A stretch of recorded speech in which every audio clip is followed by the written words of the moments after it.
আমি এখন বর্তমানে আছি আমাদের বিলের মধ্যে। তো এটা হচ্ছে একটা বিল।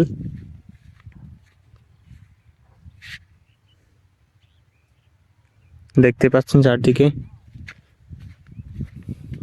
আপনারা যারা বিশেষ করে গ্রামে ছিলেন বা গ্রামে থাকেন তারা হয়তো বা জানেন যে হচ্ছে বিলগুলো সাধারণত নর্মালি যেমন এখানে 6 মাস পানি থাকে, দেন 6 মাস পরে আবার এখান থেকে পানি শেষ হয়ে যায়, তখন ধান টান সবকিছু লাগানো হয়। আর যখন পানি থাকে তখন সাধারণত পাট লাগানো হয় আমাদের অঞ্চলে।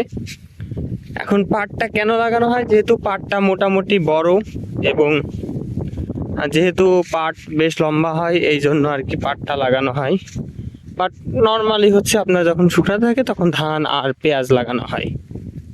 আর আমি এখন যাচ্ছি হচ্ছে আমাদের এখানে অঞ্চলে বলে বোরিং, অর্থাৎ সেচ যন্ত্রকে আমাদের ভাষায় বলে বা স্থানীয় ভাষায় বলে বোরিং।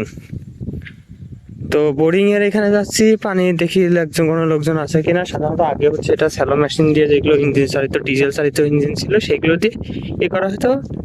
আর এখন এগুলো সাধারণত বিদ্যুৎ চালিত সবকিছু দিয়ে হয়। এই যে ট্রান্সফরমার দেখতে পাচ্ছেন, বিদ্যুৎ লাইন, সাবমার্সিবল পাম্পের মাধ্যমে আসলে এখন পানি দেওয়া হয়। আমরা এখানে ভিতরে দেখতে পাচ্ছি যে অন অফ করার জন্য বোট এবং পাম্পটি রয়েছে, এই পাম্পের মাধ্যমে পানি দেওয়া হয় আর এখানে লোকজন থাকে। আর এখানে নর্মালি আপনারা দেখতে পাচ্ছি যে গ্রামের মানুষজন এখান থেকে ঘাস কেটে নিয়ে যাচ্ছে গরু ছাগলের জন্য। দেন হচ্ছে এটা হচ্ছে সেই আপনার বোরিং ঘর, এবং এর সঙ্গে সঙ্গে এই পানি এই পাইপগুলো দিয়ে সাধারণত নিয়ে যাওয়া হয়। আর আগের দিনে হচ্ছে ড্রেন করা হতো, সেই ড্রেন এখন আর ওইভাবে নেই, তো এখন সবাই পাইপ দিয়ে নিয়ে যায়। তো এই ছিল আজকের ভিডিও। ধন্যবাদ সবাইকে। আসসালামু আলাইকুম।